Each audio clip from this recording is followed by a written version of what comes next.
Ok. Buenas tardes. ¿Me podrías dar tu nombre, por favor? Juan José García Llamas. Juan José, ¿eres profesor del ITESO? Sí, así es. En Y el DESO, comunicación. En el DESO. ¿Y eres padre de Maya? De Maya, quien tiene 8 años y discapacidad visual. Ok. Pues muchos profesores del ITESO me recomendaron a ti porque estás muy envuelto en este tema y quería saber un poquito sobre tu experiencia y cómo has trabajado desde que desde que te diste cuenta de que tu hija tenía una discapacidad hasta ahorita. Bien, bueno, al principio sí te saca de onda la noticia, porque en realidad piensas muchas cosas de cómo van a ser tu hijo o tu hija, y siempre crees que todo va a estar bien, ¿no? Igual si hay miedos naturales, ¿no? Sí. Pero cuando ya te dan una noticia real de algo que no salió como esperabas, pues sí es fuerte, y entonces pues tienes que empezar a cambiar tu forma de cómo creías que iba a ser el mundo, cómo iba a ser la expectativa que tenías, para poder seguir avanzando, porque si te quedas atorado en si hubiera sido así, si no tuviera esta discapacidad, tardas muchísimos años o a lo mejor nunca sales de esa culpabilidad falsa y entonces dejas de brindarle oportunidades a tus hijos para que avancen. Entonces, cuando ya se supera esa etapa, que a veces tiene que ser con ayuda o a veces es individual, pero un proceso tiene que ser muy objetivo, o de repente te llega, no sé, pero bueno, cada persona es diferente, pero cuando logras aquello, entonces ya ves como muchas oportunidades en muchos lugares. Entonces, las vas aprovechando, vas aprendiendo y entonces se va avanzando juntos. ¿Y cuál fue la primera ayuda que tú recibiste o que buscaste? Te sirve mucho conectar con papás que hayan pasado por lo mismo, porque sí conectas con doctores, pero al ser un proceso en el que ellos atienden desde afuera, desde más de lo físico, no es como un apoyo integral. Claro que es muy importante la parte física para que se evite más daño, para ver qué se puede hacer, eso sí tiene que ser inmediato. Pero la parte psicológica sí conviene que papás que ya han pasado por lo mismo te puedan apoyar para que vayas más seguro. Entonces papás de otros niños ciegos fueron como claves como para saber. Oye, tengo entendido que hay diferentes como niveles, ¿no? De ceguera, de discapacidad visual. Sí. ¿En qué consiste la de Maya, por ejemplo? Bueno, toda la discapacidad visual es cuando no puedes ver nítidamente, que sería como lo leve, que de hecho muchas personas que por vejez, por ejemplo, lo podrían tener, hasta casos más severos como es el de mi hija, que es ceguera total, que no ves nada, ¿no? Y entonces en medio hay varios niveles de alcanzar a ver sombras, de sí ver, pero como si estuvieras viendo en un túnel, un pequeño hoyito, y así vas catalogando las discapacidades, y hay debilidad visual y ceguera. Ceguera es cuando nada y debilidad son esas variantes, ¿no? Entonces Maya tiene ceguera. Ceguera, sí. Ok, o sea, ni siquiera formas, distinguen, nada. Órale. ¿Y ustedes asisten a algún tipo de institución o algo que los apoye? Estuvimos inicialmente en la escuela Helen Keller, que es como la más famosa de Guadalajara. Y actualmente estamos en la escuela de niñas ciegas, que está ahí en Las Águilas. Sí, Carlos Álvarez, ¿no? Sí, esa está muy padre porque para Maya le funciona mejor, a otros niños les funciona mejor Helen Keller, entonces hay que estar buscando cuál es el camino o el método que funcione mejor para cada niño. Sí, ¿y cómo ha sido la formación de Maya y de ustedes? Su capacitación, pues. La de Maya está muy enfocada a la compensación sensorial, que es utilizar los sentidos que sí funcionan, digamos entre comillas, normal. Entonces tiene que ver mucho con el tacto, con olfato, con oído. Y la de... Simulaciones, ¿no? Sí, más por ahí. Y la de los papás, en mi caso, está más enfocada a entender cómo favorecer ese desarrollo. Entonces, incluso también en las escuelas, estas dos que te digo, tienen departamentos de psicología, que tú puedes ir a hablar con una persona que está preparada para este tema, y cuando tengas dudas, cuando tengas coraje y eso, te ayudan un poquito a canalizar. Órale. Sí, está como... Está muy padre, interesante de hecho. Sí. ¿Y cómo ha sido el desarrollo de Maya dentro de la casa? En la casa lo que yo hago es generar ambientes que le favorezcan la exploración. Entonces, por ejemplo, en la alacena, los dos niveles de abajo hay cosas que ella pueda ir, destapar, comer, volver a guardar, texturas que pueda tocar, sabores que probar. Y lo que pudiera significar un riesgo como pomos de cristal o algo que se le cayeran y se cortaran, los tengo un poco más arriba. Y de hecho, bueno, sí le enseñé, bueno, esto es un pomo de cristal, yo cuidando, los voy a poner aquí arriba, sabes que aquí están, pero tu nivel es este donde puedes trabajar libremente. Okay. Y así es como adaptar, tiene que ver con Montessori, cómo pones ambientes favorables para el desarrollo y entonces toda la casa se transforma. Cuando entiendes eso, se hace muy padre porque sacas todo lo que tú crees que debería ser tu casa y entonces se convierte en una casa para todos. Sí, en común. Sí. O sea, como poner más espacios de exploración más que de imposición, sí, ¿no? Sí, exacto. ¿Y Maya, por ejemplo, está envuelta en actividades de la cocina aparte de la organización? Sí, de hecho ella en ocasiones llega a ayudar, desde hasta donde pueda, pues, claro. No sé, pelando alguna fruta, sirviendo agua o cosas así. Y su hermana mayor es quien sí aporta un poquito más, pero sí intento que muchas actividades sean como compartidas. Sí. Si ese día no está con la disposición de ayudar, al menos sí que entienda qué está pasando, ¿no? Entonces, si escucha que un cuchillo está cortando algo en una tabla, le explico, mira, estas son calabacitas, le enseño la calabacita que le toque entera, le enseño el cuchillo con cuidado, hago un corte con ella, le enseño cómo queda el cuadrito, que lo huela y lo pruebe incluso, y ya se va a la mesa y se siente a esperar la comida. Pero ya supo qué está pasando. Sí. ¿Y como cuáles retos son los que Maya en los que se encuentra Maya en la cocina, por ejemplo? Riesgos o... Bueno, lo que sí he tenido mucho cuidado especial es la estufa, porque esa sí ya la alcanzan. Entonces, aunque sí he hecho como observaciones con todas las precauciones, ella misma se da cuenta que está caliente y no se acerca. Okay. Y curiosamente, cuando ha estado apagado, sí pasa cierto límite y empieza a tocar las perillas. Entonces, sí sabe, sí conoce de riesgos. Aún así, yo estoy al pendiente, ¿no? Sí, claro. Entonces, esa parte es la que yo me di cuenta que hay que cuidar, pero que ella también se cuida. Y, por ejemplo, ahí en la institución, ahorita que está en Niñas Ciegas, ¿les dan algún tipo como de integración a tareas del hogar, como la cocina? Sí, de hecho hay una materia que se llama Vida Diaria. Ajá. Y ahí son tips desde cómo enseñarles a cepillar los dientes, cómo ayudarles a que se bañen solos. Órale. Entonces está muy padre. Sí, incluso esa materia va más bien enfocada a papás que a Maya en sí. Nos dicen cómo ayudarle. En la escuela le dan como pequeñas prácticas y nosotros seguimos haciendo la tarea en casa. Ah, ok. O sea, vas tú a la misma clase. No formalmente, pero sí te mandan, por ejemplo, un video o un PDF con los procesos. Y sí, una vez al mes vas y además de darte información de la escuela en sí, de procesos de calificación, pagos y eso, también hay clases y capacitaciones.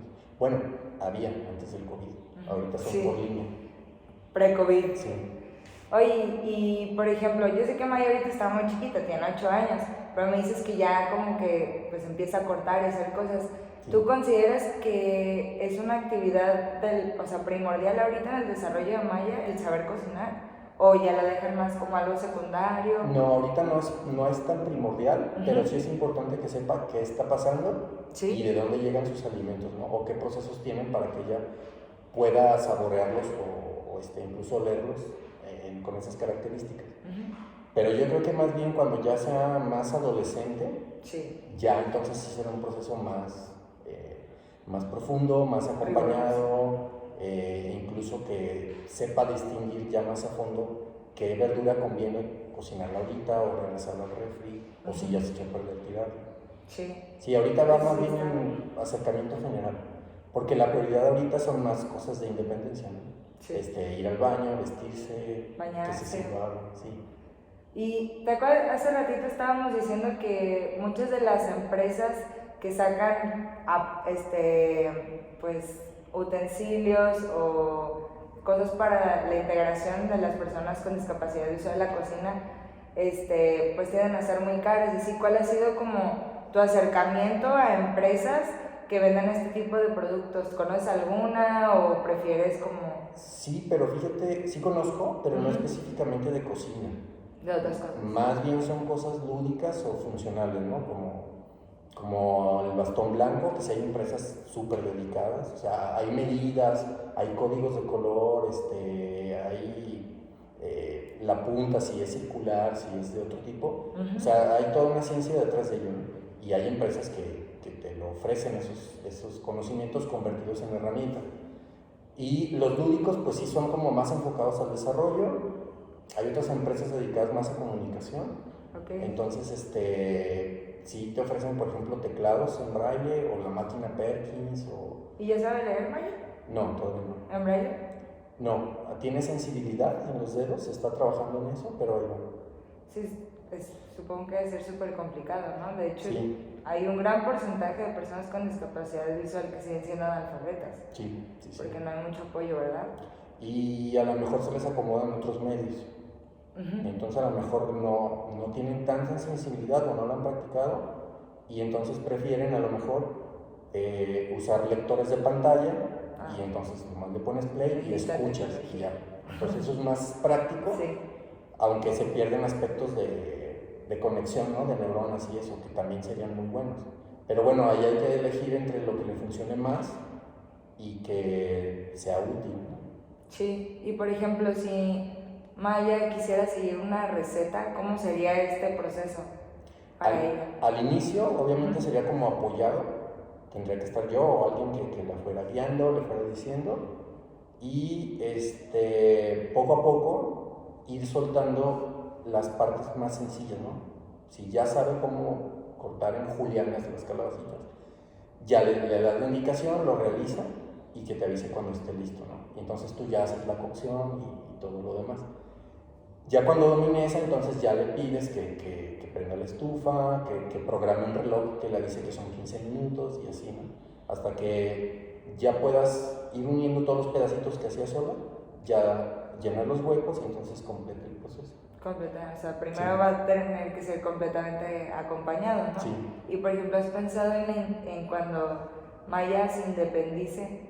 ¿Cómo será como el proceso que tendrá que vivir para que llegue a ese nivel de independencia? Primero tendría que enseñarse a expresar todas sus emociones. Ahorita está enseñándose a distinguir entre hambre, sed, sueño, que ya ahí va muy bien, pero entonces tenemos que pasar a otro nivel más complejo y luego ya a comunicación más avanzada y muchas habilidades de uso diario, ¿no? De estas actividades de vida cotidiana. Sí. Y después, una parte muy importante que ese también lleva muy avanzada es que tuviera orientación y movilidad autónoma. Dentro de la casa ya lo tiene, pero por ejemplo, por la edad y por la condición, no puede tomar un camión para ir al centro. Entonces yo esperaría que eso, si se da, fuera como a los 15, pero practicando, acompañando y todo. Sí. ¿Cómo es, por ejemplo, su distribución en la casa? O sea, como el rearreglo que tuvieron que hacer para que todo estuviera en orden y ustedes acordarse de cómo dejar las cosas. Lo primero es como quitar de los caminos comunes todo lo que represente como riesgo, ¿no? Que un cuadro si está muy salido, que el pico no le pueda dar en la cabeza, floreros y eso alejados de las orillas. La mesa es circular, entonces ya se eliminó ese pico también. Y cuchillos al fondo y cosas así. ¿Y materiales, por ejemplo? O sea, plásticos o vidrios y así. ¿Cómo le hacen para compensar ese tipo de cosas? De Maya sí usa vasos de vidrio, aunque tiene los suyos de plástico, entonces ella decide cuál quiere tomar. Y lo que sí se hizo fue un trabajo previo de mucha como responsabilidad, de toma el vaso con las dos manos, llévalo y déjalo donde estaba. Entonces al principio los dejaba en la orilla. De hecho sí hubo se rompieron varios, que ya tú lo tienes en lo estimado, que tiene que ser una pérdida para que pueda avanzar, ¿no? Sí, claro. Y esto es en cualquier niño, ¿no? El niño que se va a caer porque tiene que aprender a caminar, pues sí, Entonces va por ahí. Entonces, cuando ya logra entender que el vaso lo tiene que dejar justamente donde lo dejó, que tiene que ver con inteligencia espacial y corporal, entonces ya sabes que ya le puedes dejar los vasos de vidrio, ¿no? Pero no una jarra de vidrio. Sí, ya. Sí, o sea, también tienen, supongo que tener en cuenta que mucho material se va a perder, ¿no? Sí, sí, ya. sí, sí.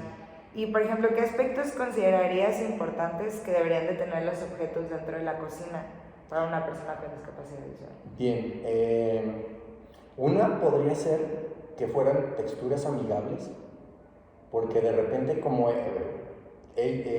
las personas con discapacidad visual que sí han trabajado la sensibilidad en las manos, pues alcanzan a diferenciar cosas que para nosotros no tendrían importancia, ¿no? Entonces, si por ejemplo el mango fuera de alguna goma o algo que fuera muy suave al tacto, a lo mejor con eso ayudas a que cocine mejor, ¿no? A que si fuera algo rasposo o cosas de ese tipo. Sí. ¿Cómo es esto de desarrollar la sensibilidad táctil que tanto mencionas? Con los ejercicios consisten en ir apreciando texturas grandes, digamos, a cada vez más pequeñas. Entonces, los niños que están muy avanzados pueden distinguir si están agarrando una semillita de alpiste o de cualquier otro tipo que se parezca, ¿no? De linaza. Sí. Lo tocan, este es alpiste, este es linaza. Y eso, pues, es una superficie mínima del dedo. Entonces, son ejercicios previos que se hacen para que después puedas leer braille, ¿no? Distinguir los 6 puntos del cajetín. En la yema del dedo requiere como mucha práctica. Entonces, cuando llegan a ese nivel, es como nosotros en lo visual, cuando ves un color que te lastima por chillón o porque te saca de onda, pero ves otro que te causa como tranquilidad o estabilidad, eso mismo se traduce en las manos, ¿no? Sí. Me gusta, me da tranquilidad, puedo cocinar mejor. Es muy rasposo, me molesta, entonces no lo agarro, no me sirve, no me gusta. Oye, por ejemplo, ¿tú crees que, bueno, yo sé que tú como papá siempre le quieres dar los mejores recursos a tus hijos, pero, o sea, ¿crees que Maya sea una niña muy privilegiada en cuestiones de apoyo y de economía a comparación de otros casos que hayas visto tú? Yo creo que sí, porque he conocido casos, o sea, donde hay gente que vive realmente en pobreza. Sí. Que si el papá no trabaja ese día, no hay para comer y no hay para el camión para que pueda ir a la escuela. Entonces, en ese sentido, sí, pero yo creo que el privilegio mayor que pueda tener un niño, más allá de lo económico, es la dedicación y la atención que el papá o la mamá les pueda poner, ¿no? Entonces, te podría decir que entonces hay papás que aunque no tengan tantos recursos económicos, sus hijos son más privilegiados porque a lo mejor tienen más tiempo para estar con ellos, ¿no? Sí, de orientarlos, de acompañarlos. Sí, entonces acá es una balanza, ¿no? Trabajas un poco más para tener recursos, para poderla llevar a terapias y eso, pero cuando trabajas no la ves, ¿no? Entonces, lo que yo he procurado es trabajar, pero sí, cada vez que las niñas están conmigo, ese tiempo es de que sea de mucha calidad, ¿no? De ofrecerles experiencias, de sacarlas al bosque, llevarlas cada día a que coman algo diferente. Entonces va más bien por ahí, creo que esa parte de privilegio, ¿no? Claro. Sí. Sí, y por ejemplo, de estas personas que no son tan acompañadas, ¿tú sabes cómo es su proceso? ¿Cómo, pues, sobre todo adaptación dentro de la casa y fuera de la casa? Sí. Hay dos posibilidades. La mayoría es que si no les ofrecen los ambientes de aprendizaje, pues se estancan, ¿no? No toques ahí porque te cortas, ya te volviste a pegar, mejor vete a tu cuarto. Y le vas cerrando las posibilidades de lograr cosas, ¿no? De hecho, muchas personas ciegas no cocinan porque se iban a quemar en la estufa, o no agarran cuchillos porque se iban a cortar. Sí. Pero si los guías, sí pueden, ¿no? Entonces se perdieron esas oportunidades. Y en otras ocasiones, esas mismas situaciones en otras familias funcionan al revés, porque el niño dice, ¿cómo que no? Sí voy a poder, y va y se quema y lo vuelve a intentar, y entonces sale a pesar de la sobreprotección de la familia. Sí. Entonces es un volado, bueno, generalmente se pierde porque pues, los niños hacen lo que los papás les indican, quédate en el cuarto y se queda, y poquitos son los rebeldes que a pesar de esas restricciones salen. Pero bueno, hay que buscar el equilibrio, cada situación es diferente. Sí, y por ejemplo, estas personas que no tienen tanto acompañamiento o, bueno, no son tan rebeldes o tan aventados a explorar y así, y por ejemplo, o sea, no sé, una persona que adquirió la ceguera después, o sea, no nació con ella como Maya, ¿cuáles crees que sean los riesgos que tengan dentro de la cocina? O sea, que sea algo muy... Bueno, las actividades más difíciles con las que se pueden encontrar dentro de la cocina. Yo creo que la más difícil es el manejo del fuego, de la temperatura. Las temperaturas. Por el riesgo que implica, ¿no? En segundo nivel yo creo que son los utensilios, ¿no? Por ejemplo, a lo mejor una batidora sí implica un riesgo más elevado que un cuchillo o que un tenedor. ¿En serio? No me lo había pensado de eso, como, bueno, una batidora que un cuchillo. Sí, por ejemplo, estás ahí que le pones a velocidades muy altas y no alcanzas a medir, traes la manga o un collar o algo y te lo agarra y entonces puede causar un accidente. Y el cuchillo, como tú ya lo has tocado, ya lo conoces, ya sabes que tiene filo, pues lo ubicas y ya tú controlas ese riesgo. Pero en el otro a veces no. Entonces por ahí yo pienso que van los riesgos. Eso no lo había pensado, de una batidora pues nada más le pones así, ¿no? Pero sí, muchas cosas. Sí. Y por ejemplo, ¿qué recomendaciones nos darías a nosotros que queremos hacer utensilios de cocina incluyentes? Pensar en los sentidos diferentes a la vista. Sí. Hay que pensar en textura sobre todo, en usabilidad, qué tanto peso tiene, qué tan largo es, qué tan práctico es utilizarlo. Y a lo mejor se podrían dar cuenta que a lo mejor ya no es necesario, por ejemplo, inventar una cuchara para el caldo, ¿no? Pero a lo mejor la textura de la cuchara es lo que va a hacer la innovación. La diferencia. Sí, yo creo que va por ahí.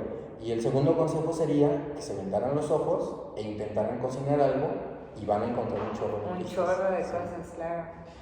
Oh, pues muchísimas gracias, y más que tú eres diseñador, que nos ayudaste muchísimo con estas preguntas, ya nos das un panorama más claro para poder empezar. Qué bueno. Y pues muchas gracias por tu tiempo. No, de nada, me avisan cuando estén. Sí, no, te vamos a ir diciendo ahí cosillas a ver si nos puedes dar tu opinión. Sí, claro. Muchas gracias. De nada. Ay, déjalo paro.